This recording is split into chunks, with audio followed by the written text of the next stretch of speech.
Welcome back to the deep dive.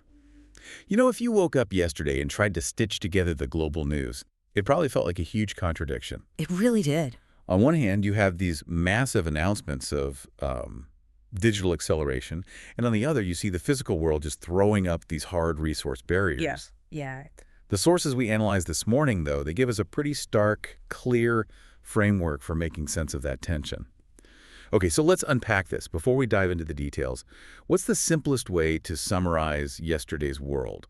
What's the single biggest trend? The main takeaway is really this intensifying contrast between accelerating digital infrastructure. We're talking specifically about the build-out for AI and the hardening constraints of our physical reality. And our institutions, too. And our institutional systems, yes. We're essentially watching two different global operating systems running at completely different speeds. And when we say OS, we're using that as a sort of metaphor for the whole integrated infrastructure, technology, talent, governance, all of it. How the world works. Basically. And right now, the digital OS is running light speed ahead of the physical one. That framing, that velocity difference is perfect. It's a great lens for today's events. So let's jump into the core movements, starting with where the physical world is, well, definitely pushing back. Deep topic 1, the hardening resource constraint. Record copper prices. When we talk about the physical world setting limits, copper is the foundation for almost everything. It is. We know demand is high, but why is this shortage all of a sudden being treated as structural and not just, a blip? It's structural because the supply and demand problem isn't from one or two factors. It's a perfect storm hitting the physical infrastructure all at once. Copper demand is skyrocketing from three necessary global transformations. All happening at the same time. Exactly. First, the explosion of AI data centers and the massive new transmission lines they need. Second, the transition to electric vehicles, which are incredibly copper intensive.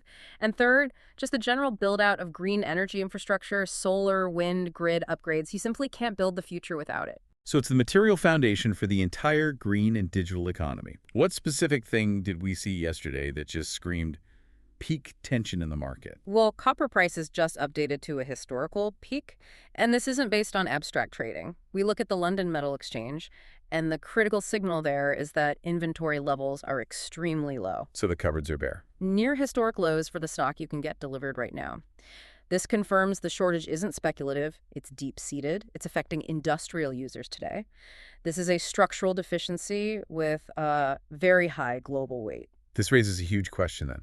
If copper is the choke point for all these future systems, doesn't that fundamentally limit the green transition plans and AI expansion of every major economy? What's the real-life impact you should be thinking about? Absolutely. This signal shows precisely where the physical world is pushing back against that digital acceleration. The direct, strong, real-life impact is going to be felt in costs and timelines across major industries over the midterm. We're already seeing that. Oh, yes. Manufacturing indexes that rely on cabling and transmission components are already reacting. If you want more AI, more data centers, and more green energy, you need copper. And the price is essentially screaming that the physical OS, the mining, processing, transport, is struggling severely to keep up with the digital OS's velocity. It forces a choice. It forces capital to choose where to allocate that expensive, scarce metal. You completely nailed the velocity concept. And that struggle of the physical world takes us right to our second deep topic, where the digital operating system is just pouring massive resources into overdrive. Deep topic 2, AI infrastructure acceleration. Microsoft's $17.5 billion Indian investment. This announcement wasn't just big, it felt different. Why India specifically for an investment of this staggering scale? Why is this more than just building a bunch of data centers? It is a huge, fast-moving theme, and you're right to say it's not just about computing power anymore. The scale of investment is needed because the explicit goal is to form what we'd call a national-scale AI operating system. An AIOS. An AIOS, an integrated structure that marries technology, national governance, and that immense local talent pool. It's a serious investment in a national competitive advantage. Can you just detail the scale of this commitment? $17.5 billion is a massive number. What exactly is the money for, and what's the timeline? So Microsoft announced that massive $17.5 billion investment, and it's planned specifically between 2026 and 2029. Crucially, this funding isn't just siloed into servers. It integrates core AI infrastructure with huge, large-scale talent skilling initiative. Training millions of people. Exactly.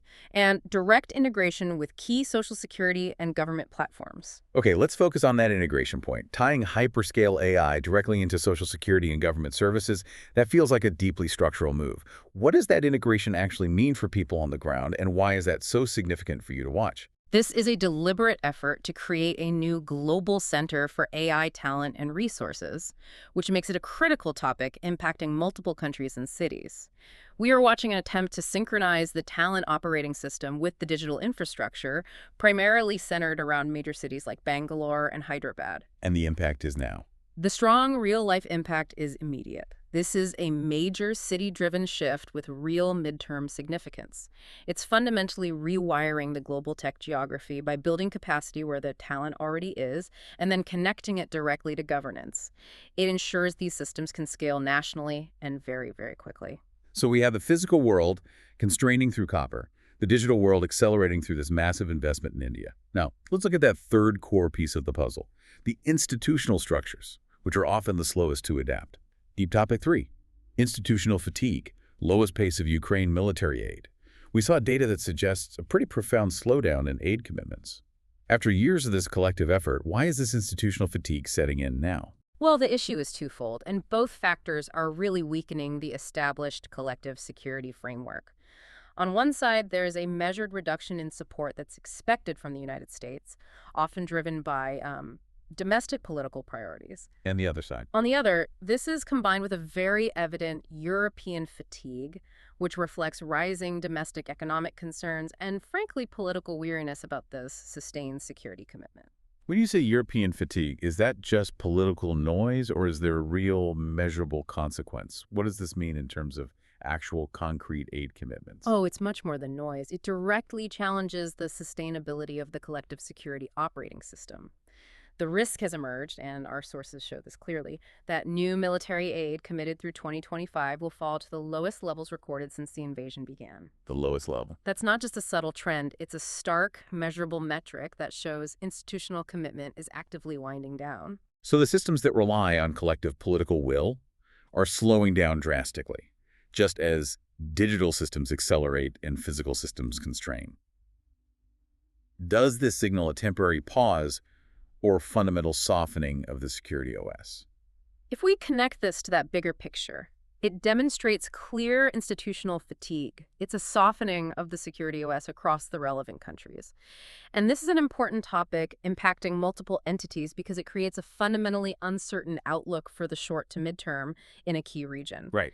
It's a powerful reminder that large-scale institutional systems, which rely on consensus, budgets, politics, they often move much, much slower than market or corporate tech systems. They just lack the agility of a $17.5 billion corporate decision. That velocity difference, again, it's the thread running through everything. So we've mapped the 3 structural tillers: resources, AI infrastructure, institutional stability. But here's where it gets really interesting. Let's look at the signals that are easy to miss because they don't fit that typical national news headline. We call this mapping the global membrane tension, and it focuses on city and corridor shifts. Let's start in Asia with the ASEAN semiconductor cluster. Our sources suggest Singapore, Malaysia, Vietnam, and Thailand are suddenly being viewed as a single entity. What happened there? Exactly. These 4 nations, the ASEAN 4, are emerging as a cohesive third force in the global semiconductor value chain. They're distinct from the US-Europe axis and the established East Asian giants. So what's the implication? Do we need to stop viewing them as 4 separate economies for supply chain planning? Essentially, yes. The implication is structural. They are shifting rapidly from simple assembly and testing to really high-value manufacturing areas. Analyzing them individually now misses the point that they're functioning as one massive integrated supply chain operating system. They're jointly upgrading their capacity. Okay, moving to Africa-Ethiopia's gas-by-rail corridor. This sounds specific, but the implication feels huge. What's the signal here? Ethiopia formally accepted a new gas-by-rail economic corridor concept. It's for transporting liquefied fuels, and it's all about efficiency and control. Why does moving fuel by rail matter so much? When pipelines are often the standard, what does that geometry change? It's a huge structural change. It links the African economy more securely to the Indian Ocean economic sphere. It's creating a new regional energy OS that specifically avoids the political and physical constraints of long-term pipeline dependency. It just offers greater internal routing flexibility and security. Now, jumping back to the AI theme, but in North America, Canadian sovereign AI expansion. We saw activity in Toronto and Quebec City. Correct. Toronto and Quebec City are seeing significant expansion of Azure regions and the construction of sovereign AI infrastructure. This is basically government-backed digital capacity. What does that expansion imply about system stress? It sounds like those decisions are being made under a lot of pressure. This highlights a tight, immediate integration point between city governance, rapidly expanding power requirements, and the urgent need for data center capacity. It's a fast-moving theme where digital demand is forcing immediate physical infrastructure decisions at the city and provincial level. So the copper problem is becoming a real power grid problem there. It really is. We saw that powerful combination in India too, but with a focus on the human element. Indian ADC integration. What's synchronizing in Bangalore and Hyderabad? So Bangalore and Hyderabad are combining AI talent skilling initiatives with the simultaneous activation of massive hyperscale data center plans. They're building the capacity and training the people to use it all at once. That synchronization sounds key. What's the implication of doing both at the same time? This reflects the powerful formation of these integrated clusters where talent, power supply, and digital infrastructure are being synchronized almost instantaneously. It's a major city-driven shift. These places become magnetic hubs for global tech because they solved the people and the power equation together. Finally, a geographic unification signal in the Middle East. The Middle East Urban Corridor. What happened between Riyadh and Doha? These two major cities are forming a cross-border urban corridor using high-speed rail integration. What does that unification show us about capital mobility in that region? This shows how capital mobility and city-level operating systems are being unified to create larger, connected economic zones. The movement of people, data, and capital is accelerating through new physical infrastructure designed explicitly to unify economic activity across old jurisdictional boundaries.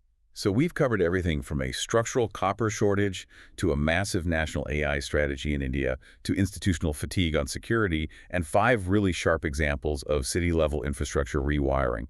So what does this all mean? What's the overall picture when we put these vastly different pieces from copper to Canadian AI to Ethiopian rail together? The overarching picture is that this velocity difference we talked about between the digital AI systems and the physical institutional ones isn't just present. It's becoming fixed. It's becoming pronounced.